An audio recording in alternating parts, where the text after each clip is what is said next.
I'd like to call to order the meeting of May 3rd, 2016. Would you all please stand for the invocation, pledge allegiance to the flag?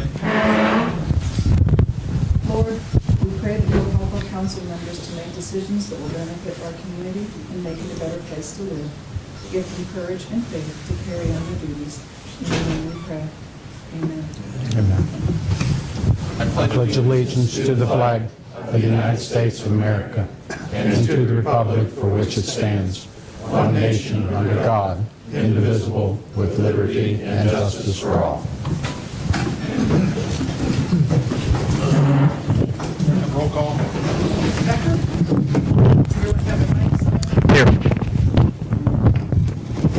Here. Here. Here. Bugs? Here. Blake? Here. Here. Blaisdell?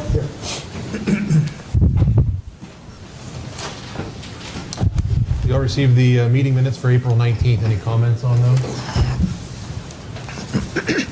We'll stand as presented.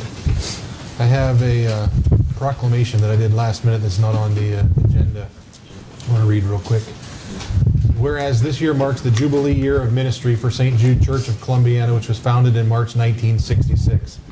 And whereas the Council of Catholic Men voted to create a church committee composed of 4 individuals in March of 1958, the committee's express purpose was to establish a parish and assign a priest to build a church in Columbiana. And whereas 10 acres of land at the end of 7th Street was purchased for $15,000 after site selections began in February of 1960, and whereas after 157 years as a village, Columbia had its first ever Catholic Mass at the all-purpose room within Joshua Dixon Elementary School. There were 75 people in attendance, and Father Paul Petrick presided over the service. And whereas in March 1966, P. Breen Malone was appointed first pastor and St. Jude Mission was elevated to a parish status. Whereas in September of 1969, nearly a decade after the land was purchased, the ground was finally broken for the building of the church on 7th Street. Whereas after growing from 125 families to 450 families, an activity center was added December 14th, 1980. Whereas in 2001, an addition to the building was added to house more classrooms, a conference room, and church offices. Whereas in 2006, ground was broken for the new rectory. In 2012, new roofs were put on the church and activity center. In 2015, the parking lot was expanded and repaved to provide space for continued growth. Whereas the congregation has been pastored by 9 ministers and most currently by the Reverend Christopher Cicero. Whereas for more than 50 years, the St. Jude Church has continued to grow within our community. Whereas the congregation faces the future with hope and anticipation that God still has much in store for their church family. Now therefore, I, Brian Blakeman, Mayor of the City of Columbiana, by the authority vested in me, do hereby proclaim recognition to St. Jude Church of Columbiana, extending my personal congratulations and also those of the City Council and City officials on the 50th anniversary, and further urging all of our citizens to be cognizant of the many contributions of this organization to our city and its residents through these many years.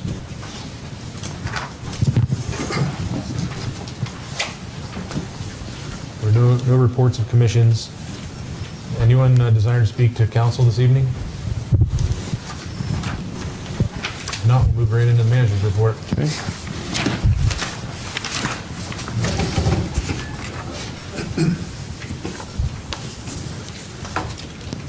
Didn't make your packets, but we have a opening on the planning commission. Dick Simpson resigned effective immediately, and what we'll do is we'll put it in the paper. We typically put it in the paper for 30 days, so we would be accepting letters of interest until June 2nd.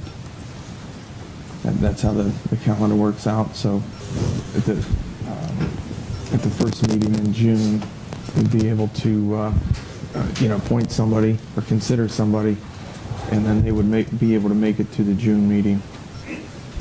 I'm checking that out correctly. Yeah. Yeah. So June 2nd will be the deadline for letters of interest, and then I can get them in the packets on the 3rd for you on the 7th.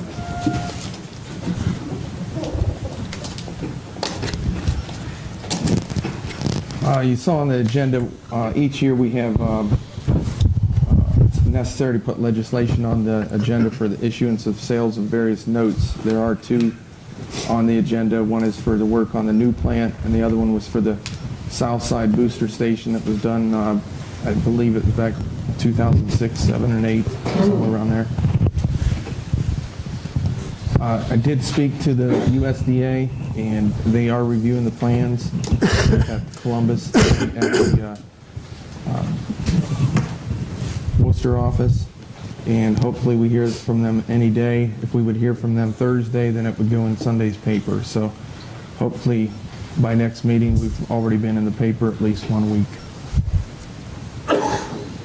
The charter review, the next meeting has not been set. They haven't worked out a date yet. They have a tentative one, but it's not set yet.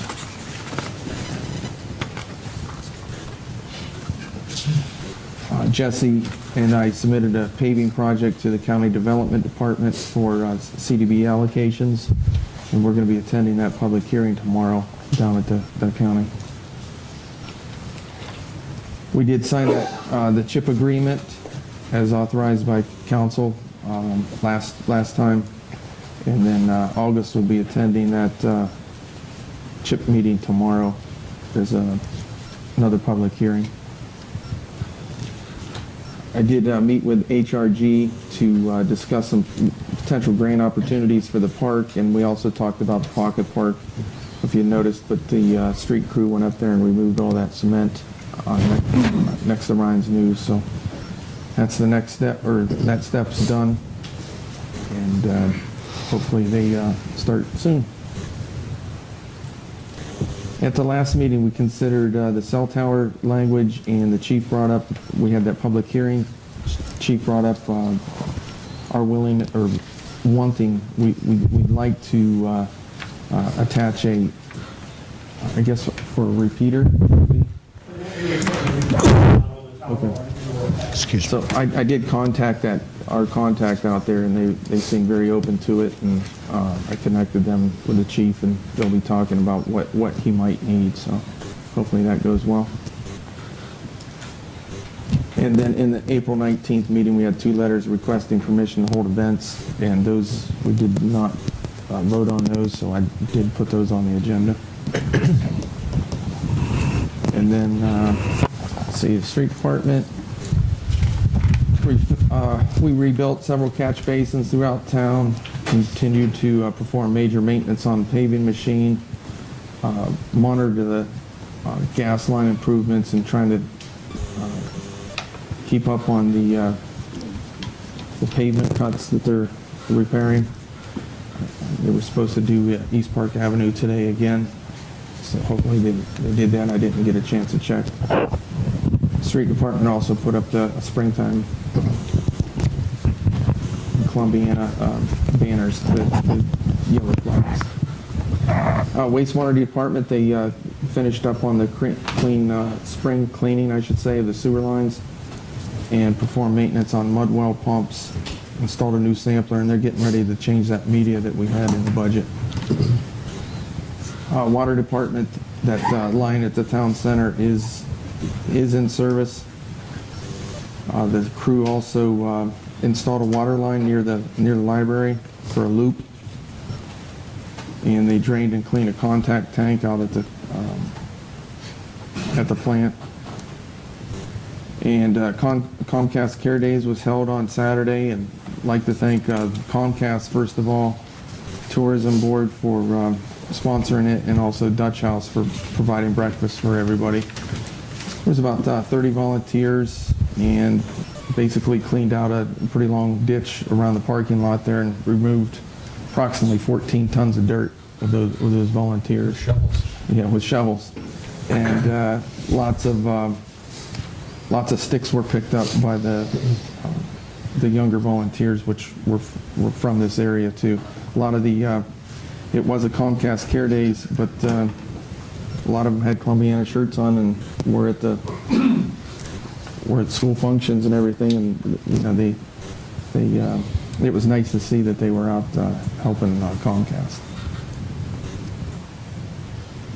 The new heater for the pool was completely installed. The water slide was resurfaced, and today, well, they drained the pools down a little bit more, and today they were regrouting and recaulking the pools. street department, or the electric department, they fixed several lights, including the trenching of a new line for a light. The town center electric is done, and finished installing electric by the softball fields for the scoreboard. The water line, we should have a full package from the engineers by May 8th that we'll send to the EPA. So that's an update on that water line on the north side. And hopefully, again, we hear something from the USDA on the water plant. And also on the legislation, there's my recommendation, which is, I guess that's the next thing on the agenda after the building and zoning reports, is the Mid-Ohio Lime legislation for the bid. And that's all I've got, Ron. Okay. Any questions for the city manager? Wasn't Ace Hardware going to be contributing also at some point in time for the gazebo? Since the weather was... So it's kind of put them behind a little bit? Yeah. Okay. Just didn't want to leave them out of the loop. If they, they contributed, I didn't want to miss them. Yeah, I think the weather, we had to switch projects. I should also note that Comcast did donate a weed whacker from Hilltop. We get so much per every volunteer they donate to that. So for the volunteers, they were able to get that weed whacker. But, yeah, appreciate you bringing that up. I do know that they participated last time. I'm not sure what their participation was in this year. We need a motion to concur with the city manager to accept the 2016 lime bid from Mid-Ohio Valley Lime. So moved. Second. Any comment? Deanne? Becker? Yes. Souter? Yes. McBain? Yes. Liston? Yes. Noel? Yes. You'll receive the bill list for May 3rd. Any comments on those?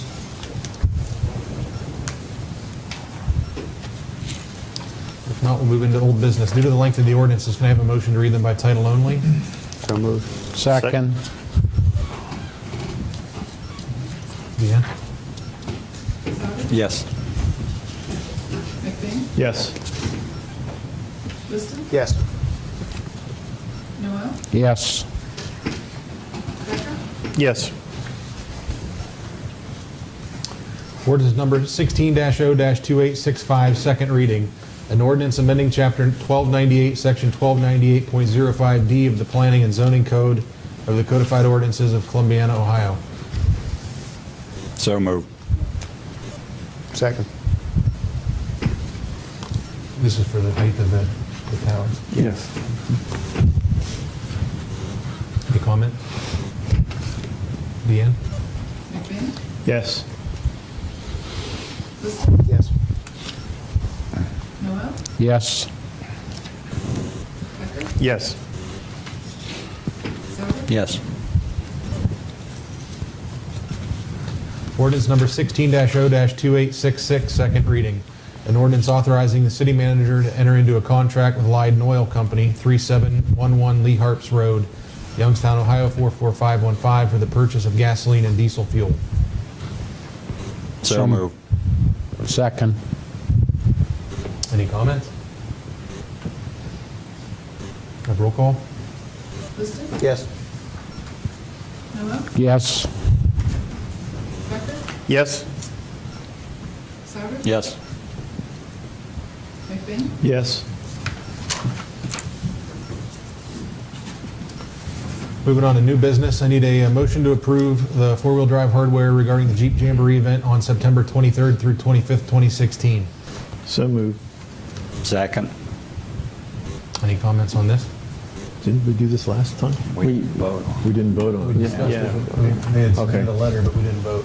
Okay.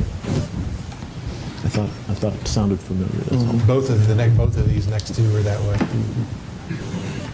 Any comments? No issues, right, Chief? They communicate with us every year, and they run it since I've been here, and they actually hire some of our auxiliaries for security. They've cooperated with our, life roadways. Shouldn't be any problem. Any other questions? Deanne? Noel? Yes. Yes. Souter? Yes. McBain? Yes. Liston? Yes. I need a motion to approve Renee Walker's request. She's the community manager of American Cancer Society regarding a Relay for Life event to be held at the Grace Church in Columbiana on June 18, 2016, from 12 noon to 10 p.m. They're requesting to close Walnut Alley from Pittsburgh to the end of Grace Church property line for the event. The walking path will be on Main Street sidewalks along Grace Church property and on Pittsburgh Street, then continue on to the requested closed portion of Walnut Alley. So move. Second. I think we already approved this minus the alley portion, correct? Well, I think, somebody came in, I believe it was early March, and discussed, and they said that once they got the more details, they would come back, but instead of coming back, they sent a letter. Okay. But we did talk about it with them, and I believe they reached out to you. They did, yeah. And I don't oppose the alley closing. I don't think it'll affect traffic flow or anything. I just prefer to counsel on your wisdom on that, but it doesn't affect our operations. Any comment? Deanne? Becker? Yes. Souter? Yes. McBain? Yes. Liston? Yes. Noel? Yes. Need a motion to approve the fiscal officer certificate for $550,000 notes for the water treatment system. So moved. Second. Any comments?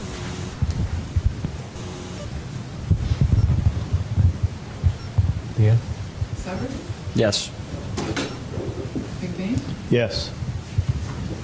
Liston? Yes. Noel? Yes. Becker? Yes. Need a motion to read the next ordinance emergency. Actually, the next two.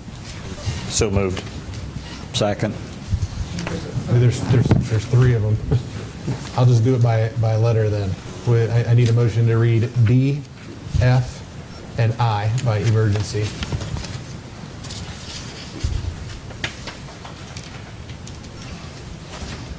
Is there a second? Yeah, I seconded it. Deanne? McBain? Liston? Yes. Noel? Yes. Becker? Yes. Souter? Yes. Ordinance number 16-0-2867, emergency. And the ordinance providing for the issuance and sale of $550,000 of notes in anticipation of the issuance of bonds for the purpose of paying the city's portion of costs of improving the city's water treatment system by constructing, installing, equipping, and otherwise improving treatment facilities and extending and constructing water lines and declaring an emergency. So moved. Second. Any comments? Deanne? Liston? Yes. Noel? Yes. Becker? Yes. Souter? Yes. McBain? Yes. Need a motion to approve the fiscal officer's certificate for $320,000 notes for the water main south side. So moved. Second. Deanne? Noel? Yes. Becker? Yes. Souter? Yes. McBain? Yes. Liston? Yes. Ordinance number 16-0-2868, emergency. An ordinance providing for the issuance and sale of $320,000 of notes in anticipation of the issuance of bonds for the purpose of paying costs of improving the water main system in the south side of the city by increasing the size of the high pressure zone to provide adequate system pressure, minimize pressure spikes, and increase fire flows, and declaring an emergency. So moved. Second? Any comments? Deanne? Yes. Yes. McBain? Yes. Liston? Yes. Yes.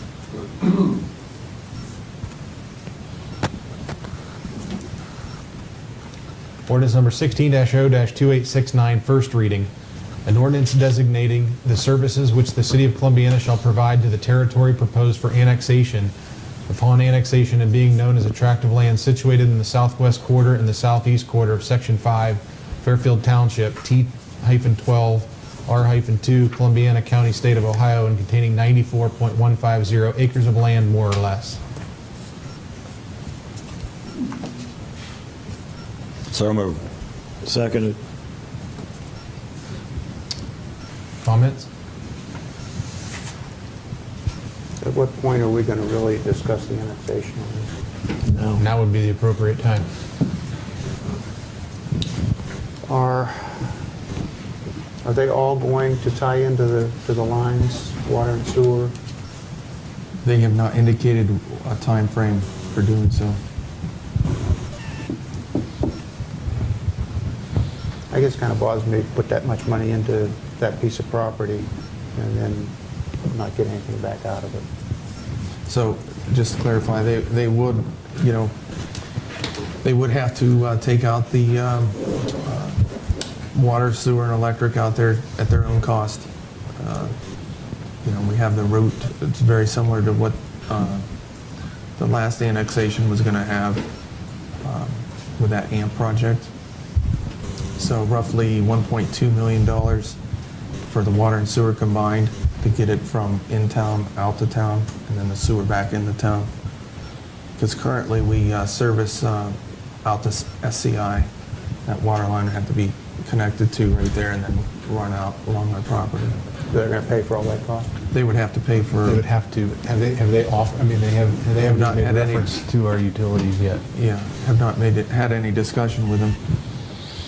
Mark's not here to talk about it, but same with the sewer. Again, that would require a lift station out near Route 11, and that's the more costly of the two as far as the water and the sewer.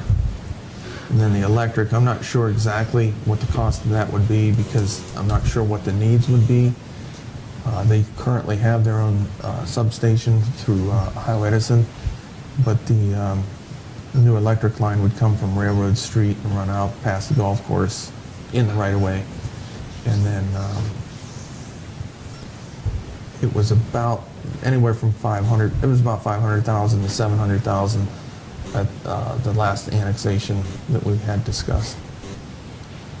But at that point, it was, maybe not real sure exactly what electric they would need. With their own substation, Yeah, could they be drawing a considerable amount? actually, with the use out there, I don't know that they're, even flexing its muscles out there. I think it's oversized for what they need right now. Oh, it is. Have they made any kind of commitment or anything to us about any of the utilities? No. I mean, I don't know why we would even consider doing this unless they're willing to make those kinds of commitments. I'd hate to see them come in and say, oh yeah, well, we really only want sewer, or we really only want water, or we really only want, so we're not going to do the other ones. To me, it's all or nothing. You either make the commitment to sign on to all the utilities and all the other requirements of the annexation, or you don't get any of it. Although I think this is the right direction for us to go as far as industry. This annexation here, we missed out on the AMP project, which would have been right next door. That's prime real estate out there to annex in for as far as industry, I feel. Mm-hmm. It's got a chance to entice people, of large, as Ted would say, larger industries, excuse me, that want a piece of that. Okay, but it would be my understanding that if that's all taken care of and the annexation and all of our utilities go out there, that those persons that build out there would have to pick up a chunk of that change, wouldn't they? Typically, that's how a deal is structured when somebody like Buckeye Transfer would invest, we'll say the $2 million into that area. Typically, we'd have an engineer help us out, and it would have an impact assessment fee on all those other properties. So, they could get some of that money back if those other, let's say that 100-acre field came in, and they would be able to try to regain that. And envelope one, what do they have off of us so far? Anything? They have sewer and they have water. Okay. The sewer is a private lift station that's just pumped in to Union Street Extension, and they're tapped across their water along with SCI out there. But they are not, neither of those are in the city. Okay. Harold Tool, the old Harold Tool is, and Ohio Auto Salvage is not. Okay. We've got more than one reading on this, okay, which might give some time for some investigation to see, whether it's reached out to, whether where are the county commissioners on that type of thing. So this is just we're just beginning the process. We only have another 2 weeks or to.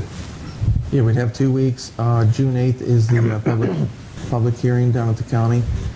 And I should note here that the road maintenance that is in section 3 that's referenced is actually it's the same verbiage that was used when AMP was in, and that was considering McMaster, the north side of the road, to be in. So technically, I just came to me yesterday driving out there. McMaster would actually not be in this, so we would essentially be sharing that road in half, right? The north side, I'm looking at Barry because he's been out there 100 times, but the north side of Big Cherry Fork Road from the golf course all the way to 11 would still be in Fairfield Township. The south side would then be in City of Columbiana, and then, but I have not reached out to Barry to talk to him about any type of agreement on that. Again, we use the same language that was in there at the last one, and that wouldn't have been an issue. The city would have taken it all over because the north side would have been in the city too.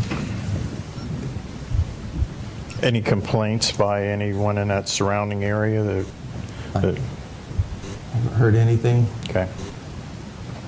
You think we can get some information back from them as Yeah. far Yeah. as their willingness Yep. by meeting? Yeah, I'll call Mark in the morning. I have a question, Dan. In light of the lakefront property, when we annex that in, is there anything that we could do to require a bond or something that, due to the nature of the business, if they would go defunct because they're tied to oil and gas and it's slowed down, that we could require a bond that would take care of the cleanup costs of that? Well, I included language in there about utility contracts. And the objective would be that if this goes through and the annexation is approved by the county commissioners and it comes back to us for ultimate approval, then we could tie the approval to the immediate execution of utility extension contracts. Well, I mean above and beyond utilities. I mean something that would, like the building, like right now with Lakefront, that building is sat and kind of fallen apart the last couple of years. Is there something we could do with a bond that would say this sits for 6 months or 12 months that we could require that as a contingency? I don't think so. I could look into it, but I doubt it. I'm just wondering if that was, because if we could make them act on the utilities and we'd have some kind of protection on that side, I'd feel more confident with it.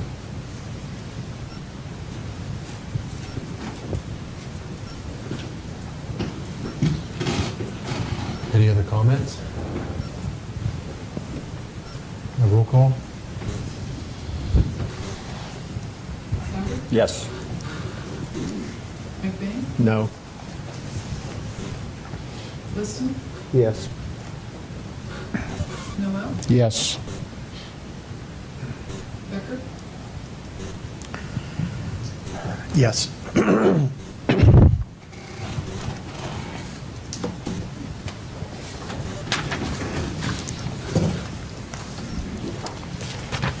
Ordinance number 16-0-2870, first reading. An ordinance authorizing the city manager to enter into a contract with Mid-Ohio Valley Lime Incorporated, P.O. Box 734, 16360, State Route 7, Marietta, Ohio, 45750, for the purchase of lime for the water plant. So move. Second. Any comments? Is there any way we could just take that other company off the bid list? I mean, this is, Not that I'm aware of.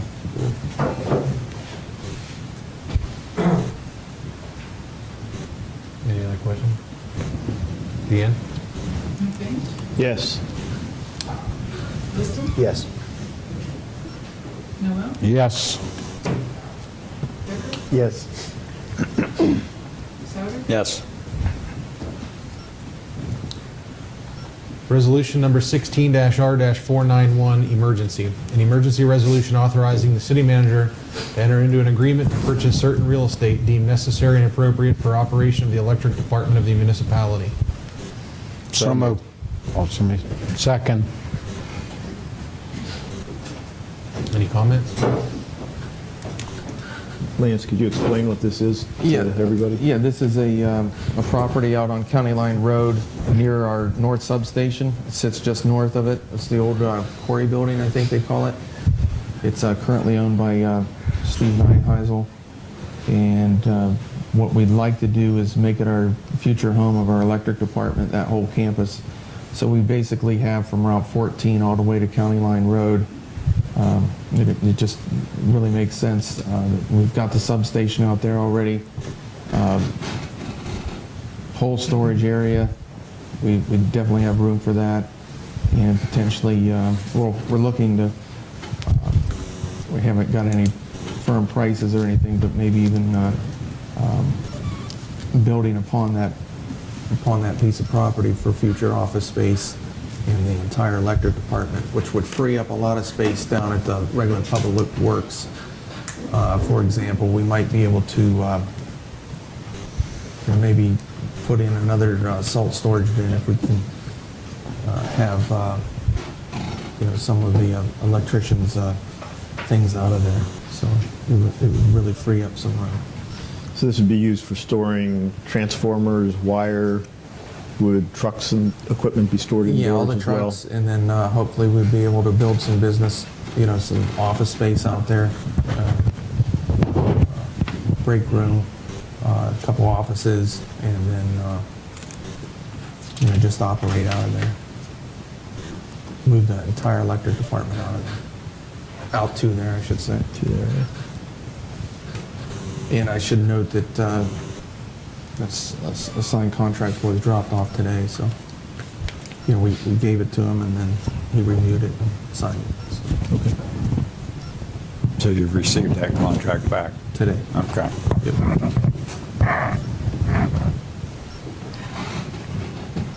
Any other comments? I think it's a good move because it ties us right to the north substation so that we have that bulk of land in there. And there's ample room for expansion, and plus our security that's tied in with that substation definitely helps us out. That's right.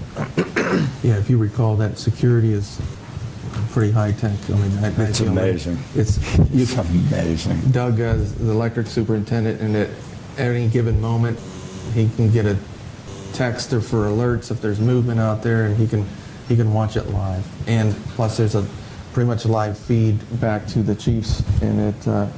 I don't know what the refresh rate on it is, but if you drive out there to visit it, it's queuing in on you and focusing in on you. Doug had me out there, Yeah. showing me around. Then he took me inside and showed me the security, and you could pretty near read the tag on my Levi's. I couldn't believe it. Yeah. can read the labels on their poles out there.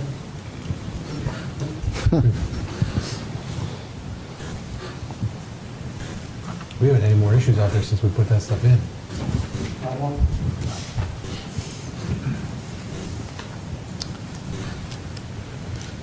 Roll call, please. Liston? Yes. Noel? Yes. Becker? Yes. Souter? Yes. McBain? Yes. Resolution number 16-R-492, first reading. A resolution authorizing the city manager to file an application with the DARE Grant Office of the Attorney General's Office for funding assistance of the DARE program. So moved. Second. Comments? Deanne? Noel? Yes. Yes. Souter? Yes. McBain? Yes. Liston? Yes.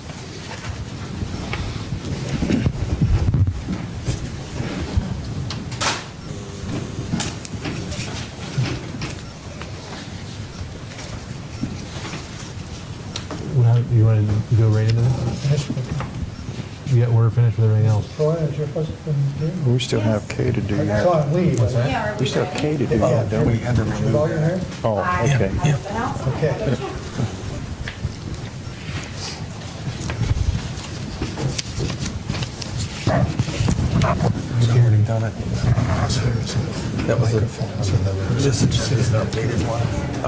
All right, gotcha.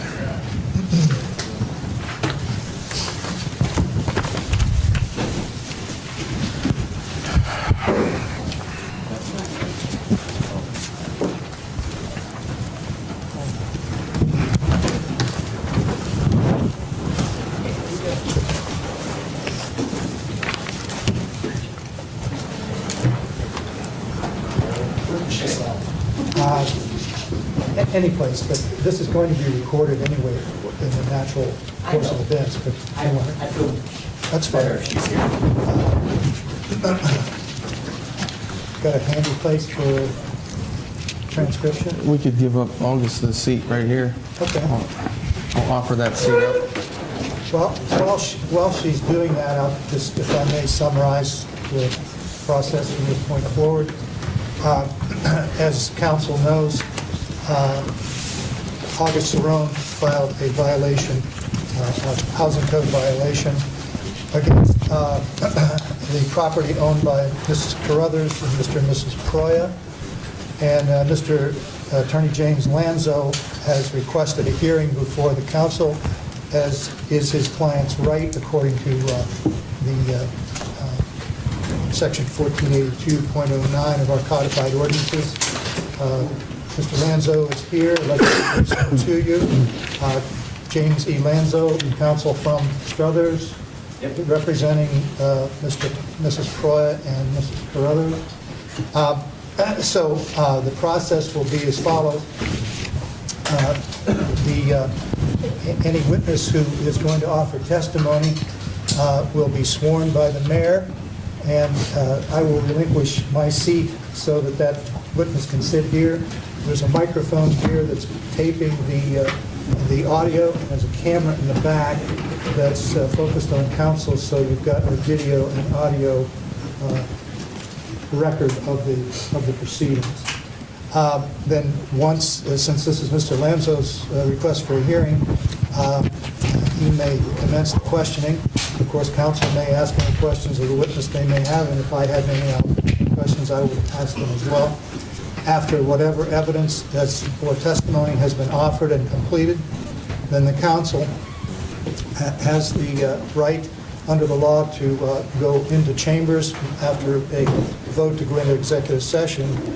Because this is a quasi-judicial proceeding, it's perfectly appropriate for the body who is to decide the matter to go into executive session to deliberate, and then they would come back out into open session and render their opinion, which would be either to affirm the violation notice issued by Mr. Cerrone, or to reverse it in whole or in part, or to modify it in any way that you, as the hearing body, should see fit.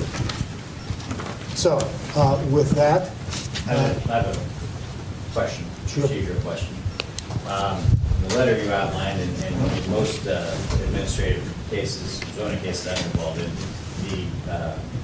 the zoning inspector basically is the first witness called by counsel and puts on the... he will be. Yeah, he'll be the first. Anything else? That's it. Okay. Okay. With that, August, would you step before the mayor and be sworn? Please raise your right hand. Do you swear to tell the truth, the whole truth, and nothing but the truth in this matter before this council, so help you God? If so, say I do. I did. And I've attached the microphone there to the desk as best I can, so that you should be able to pick that up fairly clearly, I think.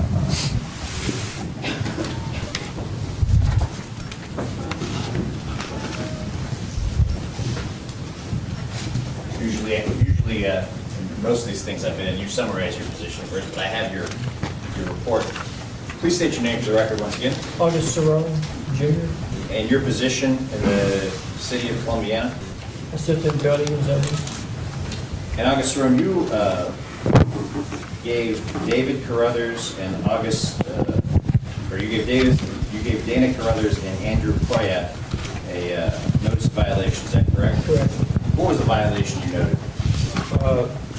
Extra high fence, and that's pretty much the violation at that time. How high was the fence?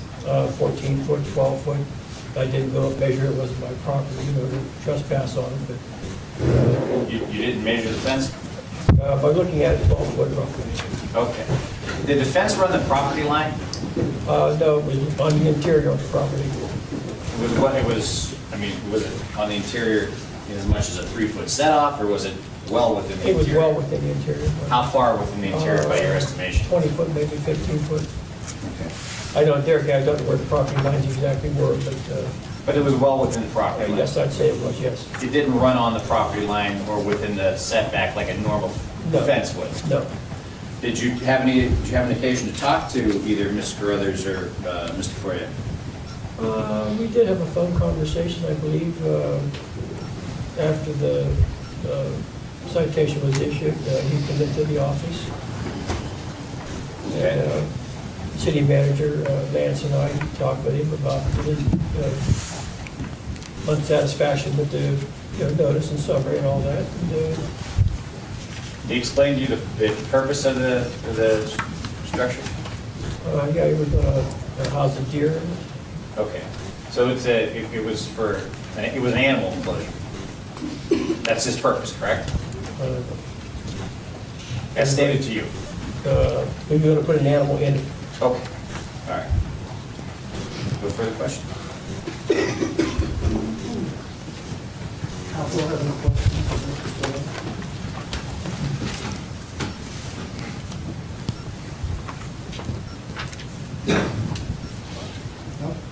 Augie,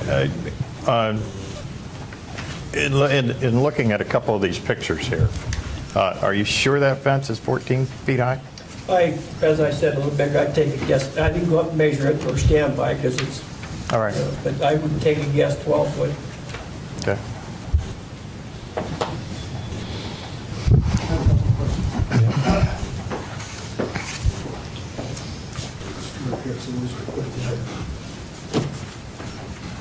I'm going to read to you the definition of fence taken from our zoning code. Fence means a barrier constructed so as to contain or enclose an area for protective measure or to separate or divide areas. Webster's dictionary defines a fence as a structure functioning as a boundary or barrier made of posts, boards, wires, or rails. And what I'd like to ask you, Mr. Cerrone, after reading those definitions, do those definitions describe the wood and wire construction in the Carruthers Koya backyard at 322 Pine Oak Court, Columbiana, Ohio? Yes. Is that address within an R2 zone? Yes, Or that's a residential zone? yes. When you spoke with Mr. Proya on March 2nd, 2016, do you recall any discussion about this fenced enclosure that is now there? No, What is the maximum height for a backyard fence in a residential? 6 foot, 6 feet? yes. Did Mr. Proya ever inform you that he intended to build a fenced enclosure for the deer in his backyard, which would be not less than 8 feet high? No, Had he done so, would you have told him that he could not build such an enclosure? more than likely, and I would have consulted with you. But you didn't have that discussion with him, No, that you recall? no. Do you continue to believe that the fence enclosure in the Proya backyard is not harmonious with the neighborhood and adversely alters the appearance and general character of the neighborhood? I would say yes.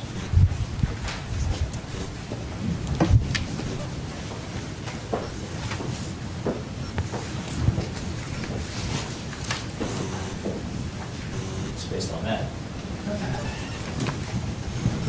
Fence it's a wire fence in post, correct? Yes. The enclosure? Yes. Can you even see anything other than the posts from the road? Yes, you can see the fence, we do have photographs indicating as such. You can see it, and you can see it from the roadway? Yeah, actually, I took a picture from the road there. I don't have the benefit of photographs, but You want it? okay, sure.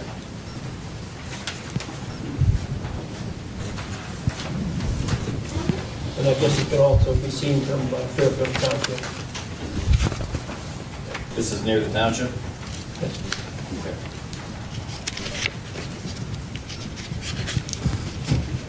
You believe that this is not harmonious with the neighborhood? I feel that it is not. I see nothing in the neighborhood that even resembles this. Do you base that opinion on anything other than the fact that you haven't seen anything in the neighborhood that doesn't resemble this? I've had complaints. You've had complaints? Yes, From the neighbors? yes. Okay. Some of the neighbors are here to testify, so no further questions. That's all I have. Thank you. I have a question. Based on neighbors, I don't know who's here to testify or not, but there's a couple that at least reported to you. I just want to confirm that if this became an issue, that they would raise pigs in the fence rather than deer. Was that something that was said to a neighbor that the neighbor then came to you, August? Correct. Thank you. Any further questions, Mr. Council or Mr.? Is there anything in our ordinances that describe where a fence on the property line should be located in terms of, on the property boundary, setback from the property The boundary? ordinance states that a fence is to be within the setbacks and side yard line clearances of the code. But it could be anywhere within those setbacks. It doesn't necessarily have to be right on the setbacks. Correct. For example, we require a fence around a swimming pool, and a swimming pool can be anywhere. Okay. Any other questions? Mr. Schmidt? Okay, thank you, Evan.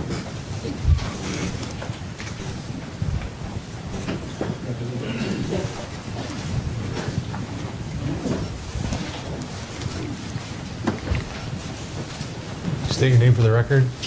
Jerry Pitts, KURTZ. Raise your right hand, please. Yes, sir. Do you swear to tell the truth, the whole truth, and nothing but the truth in this matter before the council, so help you God? If so, say I do. I do. And have a seat.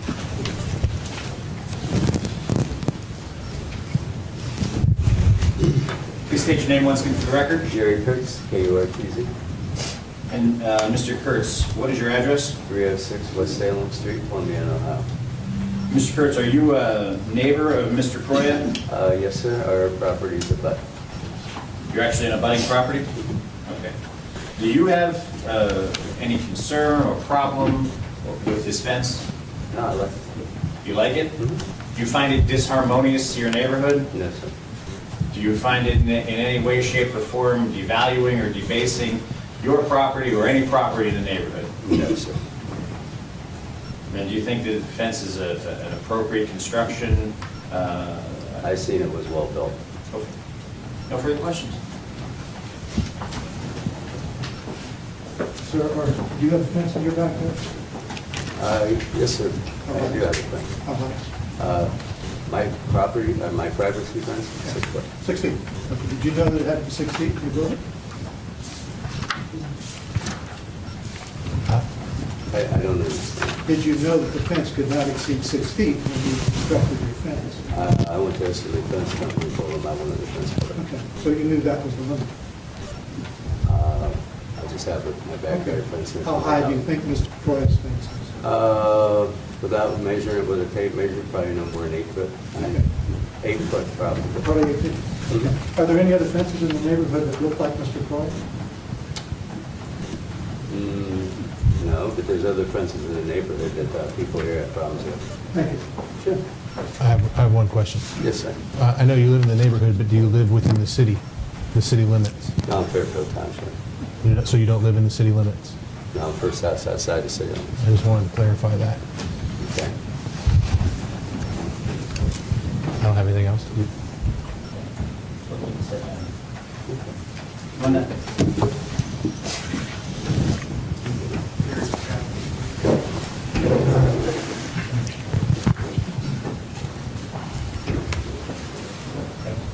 Sworn in first.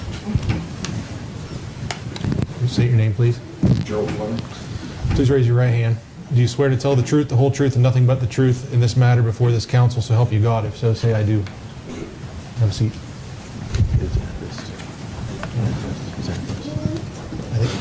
Please state your name once again for the record Gerald Fleming, and your address. 315 Oak Court. And are you within Mr. Proy's neighborhood? Yes, How far away from Mr. Proy do you live? across the street. Are you within the city limits or are you in the township? City. Do you have a problem with Mr. Proy's fence? No, Do you find that it's disharmonious with the neighborhood? no, Do you find that it's somehow unattractive or devaluing or debasing to your property? not at all. Do you think it comports with the general layout of that neighborhood? Pretty much. Do you oppose it in any way? No. Further questions? I don't have anything. I just would like to ask, how high do you think the fence is? Without measuring it, probably 8 feet. Do you have a fence on your property? No.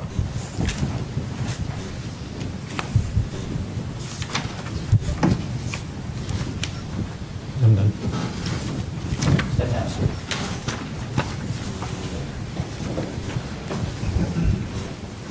Sworn in first. State your name. Andrew Roy. Please raise your right hand. Do you swear to tell the truth, the whole truth, and nothing but the truth in this matter before this council, so help you God? Have a seat.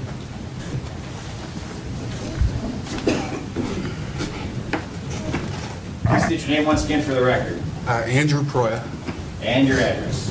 322 Oak Court, Columbiana. Mr. Proya, could you please explain to the council, mayor, how you came to build the enclosure in your backyard? On March 1st, 2016, I called Mr. Saroon. I asked him if I could legally bring a deer, a captive domesticated deer, into the city limits. He told me, yes, there is no ordinance against it. He said, you can absolutely do that. I called the state of Ohio after I hung up with Mr. Saroon. The state of Ohio told me you have to have her in an 8-foot fence. If she ever gets out of that fence, she will be euthanized. You have to have basically a good home for her. I put the enclosure up. Okay, and then what? I had one neighbor that complained. Mr. Mayor, if you had another complaint, I'm positive it was from someone from Fairfield Township. The one neighbor that complained is a neighbor that does have a personal vendetta against us, complains about everything. And next thing I know, I get a letter from Mr. Sloan telling me to tear it down. That was it, tear it down, no options. Okay. Did you ever receive your licensure from the state of Ohio to have the deer? Yes, I do. I have it with me. Okay. And when did you receive that? Oh, If you want to pass it around to the council, please. the actual license, because it's somewhat of a process, was issued on April 27th. Now, does that enclosure, does that run your property line? No, sir. How far back from your property line is it? It is approximately 20 feet from the neighbor that complained, 50 to 60 feet from the other neighbor, and probably, I guess, 20 to 30 feet from Mr. Kurtz who testified earlier. Okay, so well within the boundaries of your backyard. You have a large backyard. How big is your backyard? Oh, it's almost a half acre. Yeah, a little over a quarter. Okay. The state of Ohio did come out and check it, and they said it was definitely a good enclosure for her, and that's how they gave me the license. Okay, to have the domesticated white-tailed. Yes. Okay. No further questions? Um, If you have something else to say, go ahead. I just wanted to clarify to council and the mayor, the fence is approximately 8 feet, not an inch over. And you can see right through it. From the road, I don't think you can see the wire. Jerry, can you see the wire from your house, Mrs. Kurtz? No. You cannot see the wire, you can just see the post, and I was gonna make the post very, right now, you're looking at raw pictures, because I didn't want to put any more money into it, because I wasn't sure what was gonna happen. Those posts you won't even be able to see by the time I'm done. No, nothing further. They might have questions. Okay. Go ahead. Yes, sir. You understand that you cannot have pets in anywhere in Ohio, a pet deer, you understand that? You have to clarify on that. You know the difference between a pet deer and a deer which This- is held in this propagation license? This is a captive white-tailed deer. Exactly. Yes. So this is not a pet, this is a deer Okay, you- held in captivity pursuant to this license. Okay. Okay, so we're on the same page. Okay.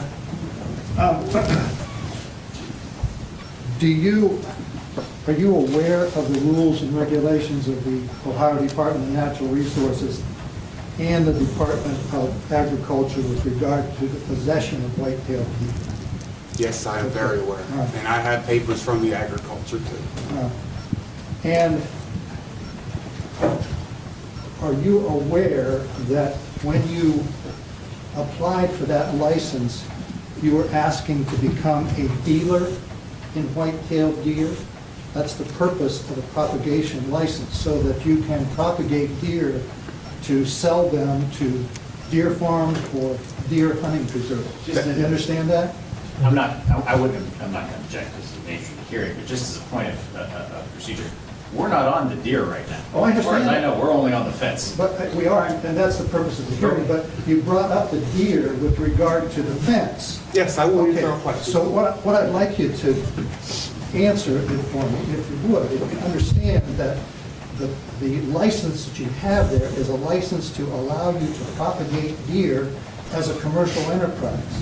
I could do that, yes. You understand that? Yes, I could. Okay, so you understand? Am I going to do that? Absolutely not. Well, that's the only way you can hold the deer according to that license. That's putting the fence aside for a minute. Okay. Okay? There are only two ways you can hold a deer in Ohio.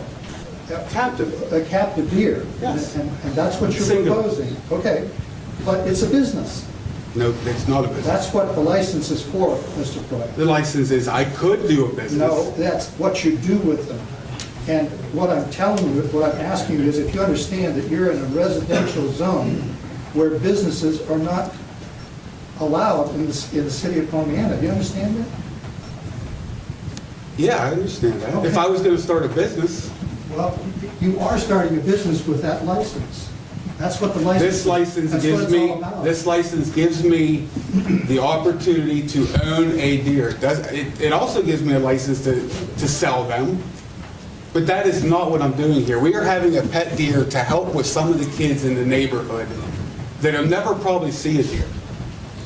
Well, I'm going to suggest that you contact the ODNR as soon as you can and ask them if you're allowed to have a pet deer, and I know the answer, Mr. Flores, and the answer is no. Counsel, I'm sorry, he is wrong. Well, You are allowed to have a deer. But as Mr. Lanzo correctly pointed out, we're here about the fence. Okay, tonight. I'm sorry. But your purpose here has to do with to fence it so you can put a deer in it. I just want to make sure before you do that, you understand the ramifications of this. That's all. Okay. Okay. When you applied for that license, did you have to tell them the height of the fence you would have They had to come out and inspect it. prior to? But I mean, were they aware of the fact that in a residential neighborhood in Columbiana, we can only have a 6-foot fence? The state of Ohio is not concerned. They weren't concerned about the city's regulations. They were only concerned that the deer had the proper enclosure. But it couldn't if it didn't comply with the city's heights, is what I'm asking. I mean, did you let them know that in a residential neighborhood in Columbiana, the height of the fence could only be 6 foot? At the time, I did not know that. At the time, I did not know that because I asked Mr. Cerrone if I could get her. So I just went by the laws properly. I'm just talking about the height of the fence. I mean, you had to know the height of a fence when you applied for that, because you said that the state of Ohio required an 8-foot enclosure. Yes, they do, but I did not know the city's. But I mean, when the state gave you that, did they know that it was going into a residential neighborhood that required a 6-foot cap on a fence? I don't think they were concerned with that. And when you're done questioning, if I have an opportunity to close, I'll explain to you our position on the fence height. Well, my question, did you ask Mr. Cerrone what the height regulations were for the city of Columbiana when you just, I was not you never aware. asked him? No, sir. Did I'm you not think from- about, did you think that the city might have regulations on the height or I of did- fences? I did not think they would have a regulation on a pen in my backyard that is pretty much see-through. I thought they might have a problem with a view blockage of a neighbor or a wind pattern blockage. I think they would have a wired mesh fence. I did not. And as I said, the fence post and all everything's 8 feet.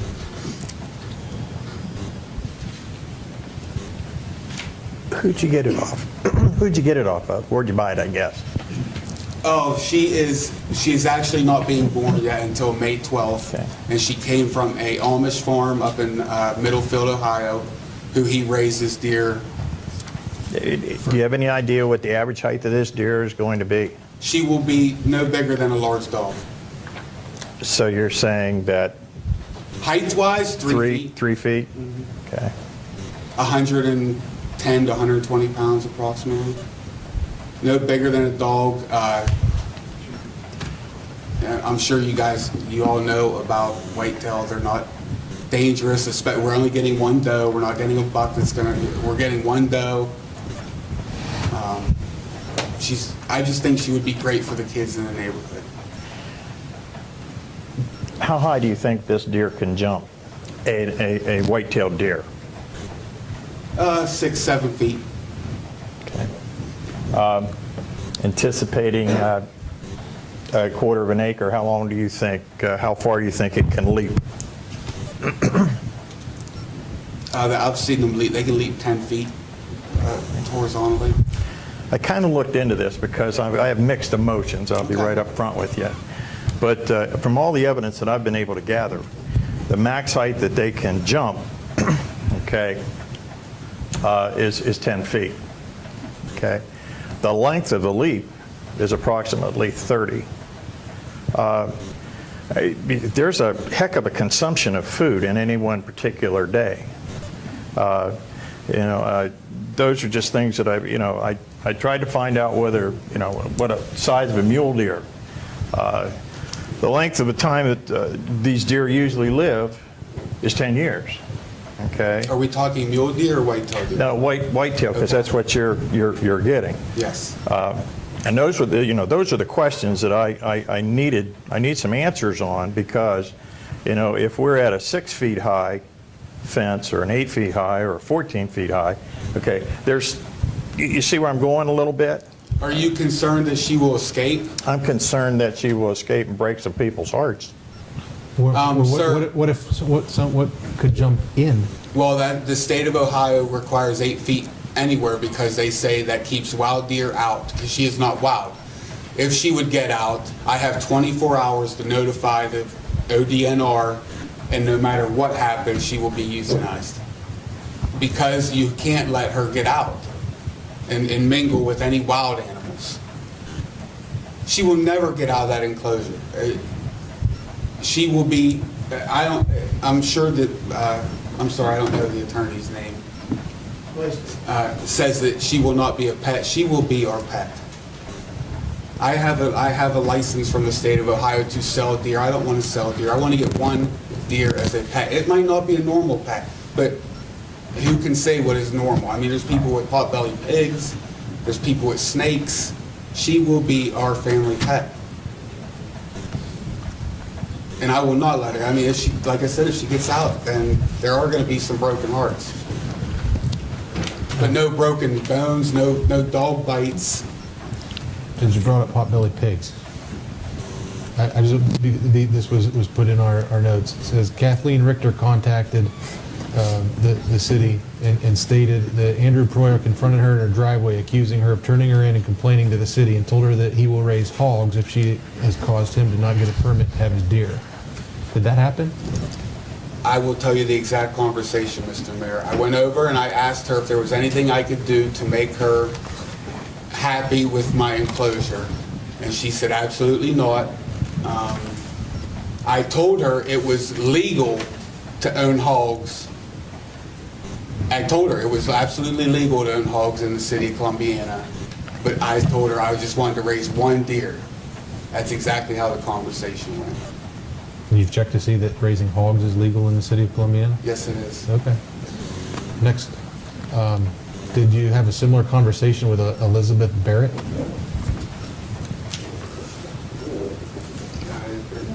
That's bad? Yes, I knew they were the two that had issues, so I went and talked to her.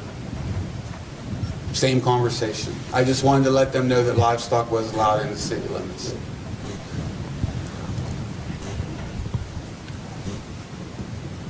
And was it done in a threatening way? No, sir. I did not threaten anybody. Then why would the conversation of other livestock even come up? Well, I just wanted to let curious. them know the difference between raising a single deer or filling it with hogs or cows. Did you say if because of this that I'm gonna do this instead? No. So you don't really have an intention of raising pigs in that? No, and I don't see them here, sir. Then why would we say that?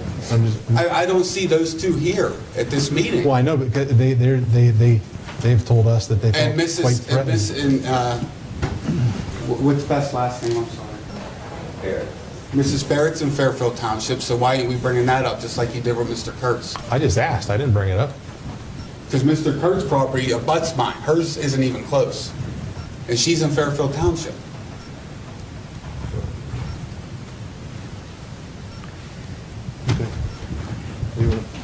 Yes, sir. We all know that animals come into heat every so often in the gestation period and things like that.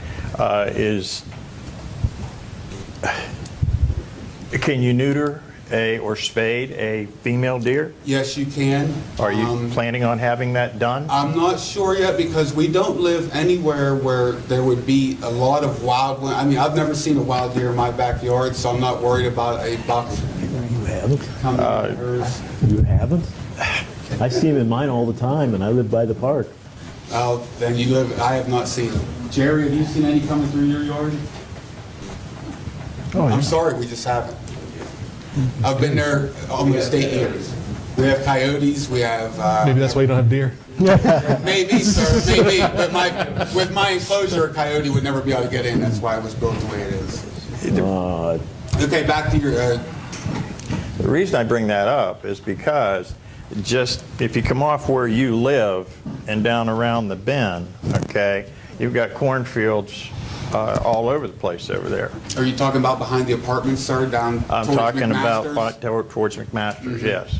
I've walked down there with my children many times, and I have seen deer down there, but I have seen a lot of female deer that I don't even think a buck would even know that my deer's out there. No, that's, well, we could, that's salt and pepper, but Okay. there's, I mean, when that heat season comes in, I mean, they're looking.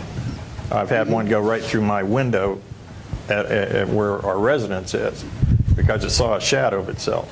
And, you know,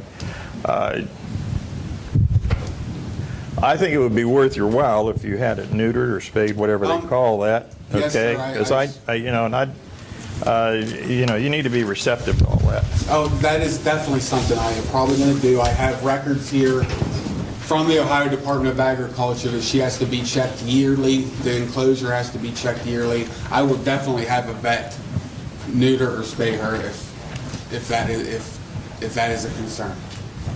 Well, I'm proposing those questions, and I'm listening to Mr. Blaisdell, Attorney Blaisdell here, so just so you know where I'm coming from. Okay. Any other questions? Feces aroma, you know, that type of thing, neighbors. Again, we're talking about the fence at this point. Oh, never mind. I'm out of the way then. Anything else, Dan? No, I have no comment. We're done. Anything else? No, but just briefly, with regard to the height, your ordinance that sets forth the height, which I believe is 1260-26, is concerned, and the ordinance was written quite a while ago, is concerned primarily with fences that run property lines, specifically heights that run property lines in front yards, corner lots, and rear lots. The reason why this city and every other city has those type of ordinances that specifically go along with the property line and the setbacks is because you can interfere with views of the roadway, safety issues, breeze issues, property enjoyment issues for the other neighbors. This is not a fence that runs the property line as that ordinance concerns.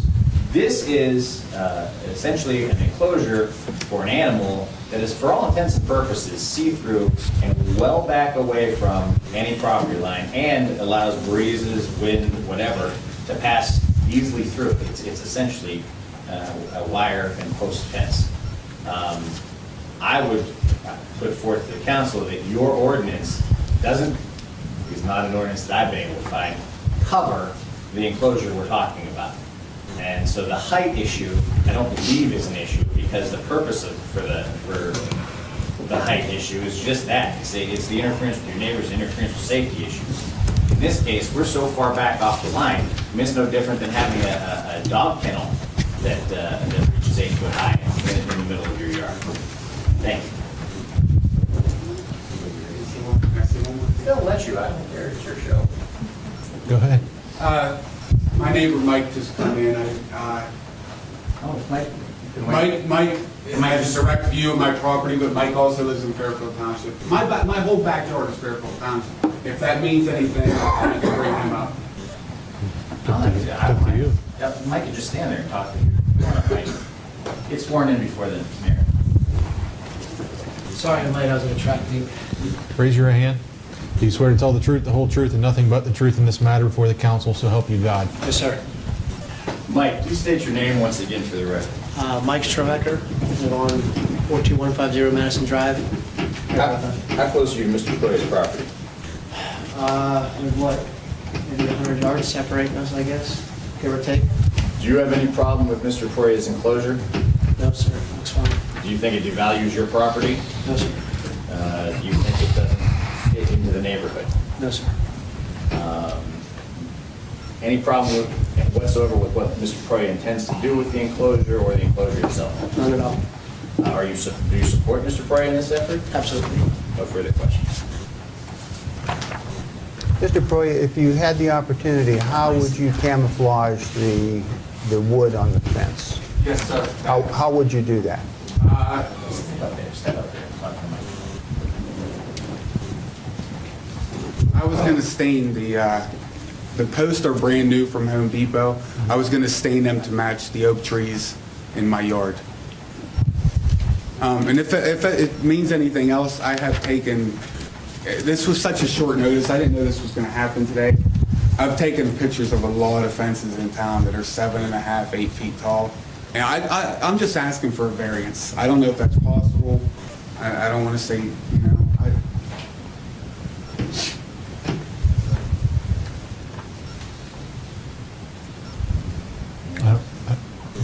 Just fine, thank you.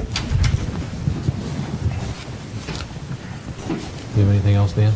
I do. Do you have anything else to say? Summation? Okay.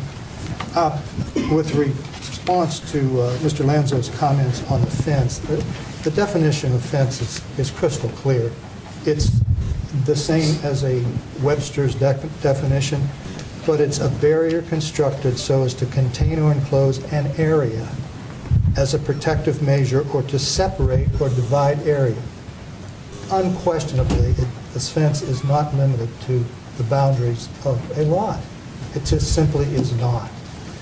And there's only one section that deals with the height of fences, and you have that in your packet. But I'm going to give you one other section that, just to clarify this, and I'll show Mr. Lanzo what I mean. It's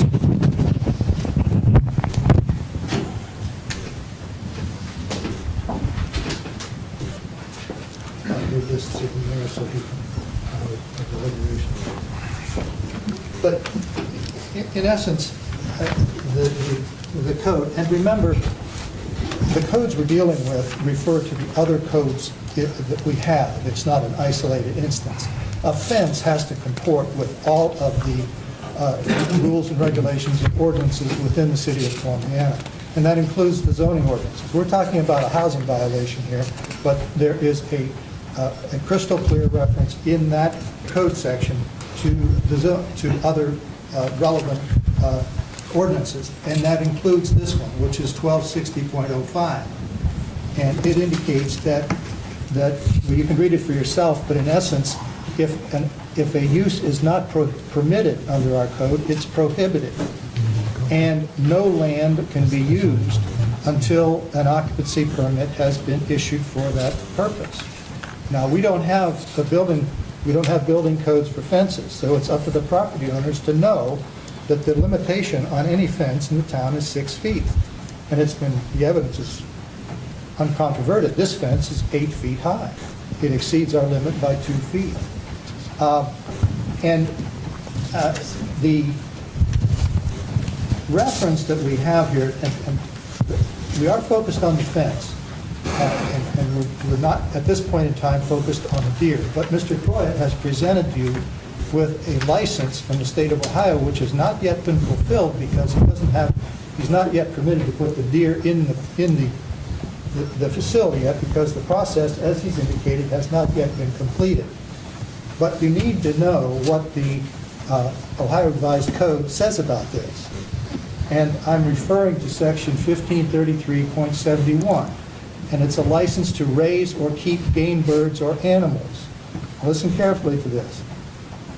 The Ohio Department of Natural Resources can issue the following licenses. And the first one is a commercial propagating license that has to do with wild animals, like lions and tigers and bears. So that's obviously not applicable.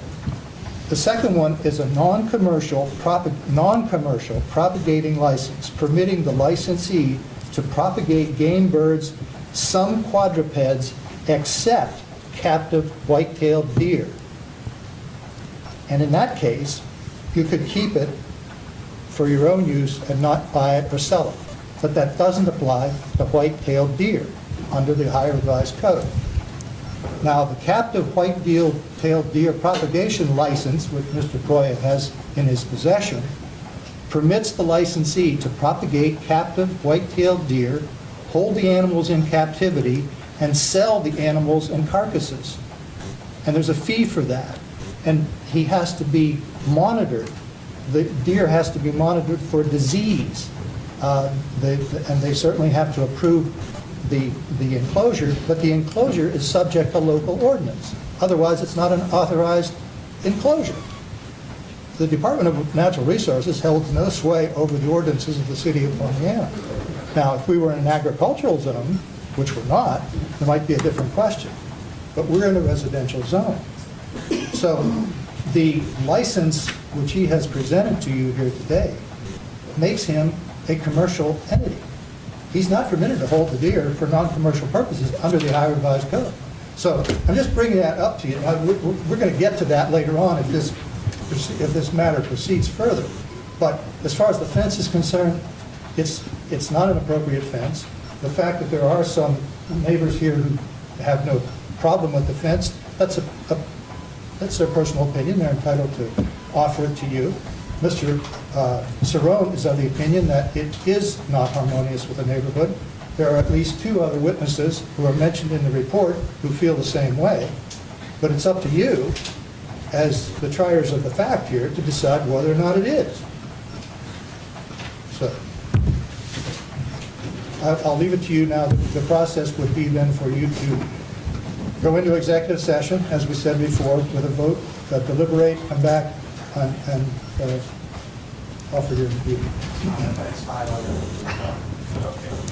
Well, appropriate submission, but I will submit his petition from 5 other neighbors for you guys to peruse while you debate, saying that they are in support of his effort. I will also say this: I'm familiar with the statutory section that the council has raised. That statutory section does permit you to raise and sell, but it doesn't require you to raise and sell. And the license lasts for as long as you're in good standing, for as long as your deer is alive. And I would refer you, and I only have 1 copy of it, and I would encourage everyone to read the only section that deals with the actual height, which is 12C26, fences, walls, and hedges, which clearly contemplates fences, walls, and hedges that run the property lines within the setbacks. It doesn't have anything to do with kennels, doesn't have anything to do with pens, it doesn't have anything to do with enclosures that are set so far back off the line that you can't really consider them anything but a kennel, an enclosure, or a pen. I'd offer that for your consideration. You can have my copy if you want it. Anybody want it? I think we really have it. I think it is. Yeah. We have it. All done. Good. Need a motion to go into executive session to deliberate this. So moved. Second.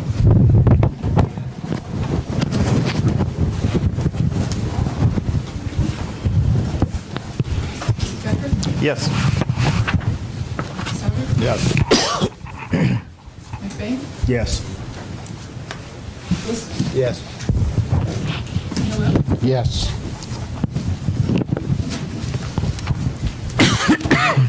I need a motion to come out of executive session.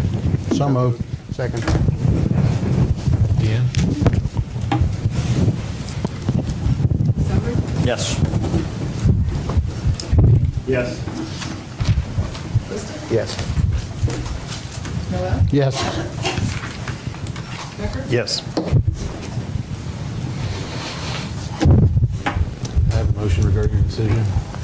I'd like to make a motion that we affirm the notice of violation as issued by Mr. Cerrone. I'll second that motion. Any comments? Have a roll call.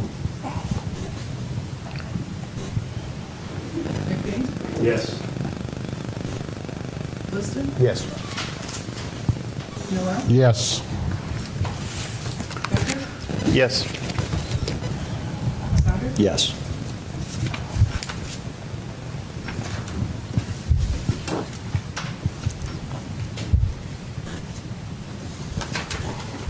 Any council comments?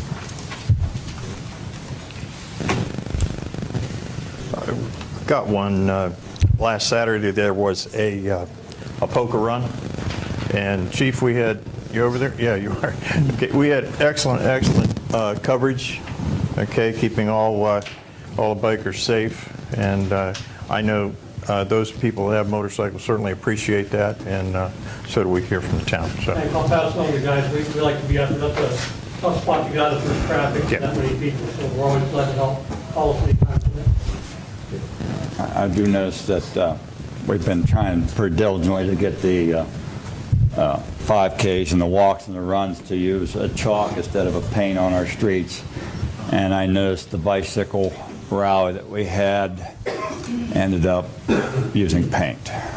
I was going to comment on that as well, although I wasn't going to do it here. I'm beginning to wonder, do we need either something in our ordinances or at least an official handout that we can give to people to say, here's what's required?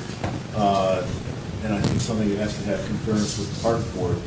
But yeah, there was quite a bit of paint used. Yeah. Surprised me. Did they come to us for approval? I thought they said they were going to use chalk.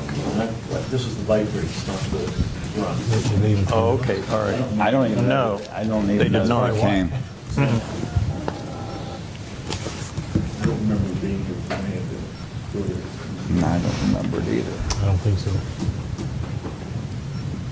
I think it's an issue because, I mean, a year and a half ago, one of the races, the run comes down, parking, use paint, and it's still there. I mean, it's fading gradually, but it's still there. The yellow paint they use for marking is going to be there for a long time. Yeah.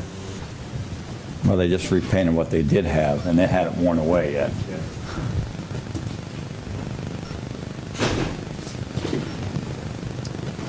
Any other comments? I need a motion to adjourn.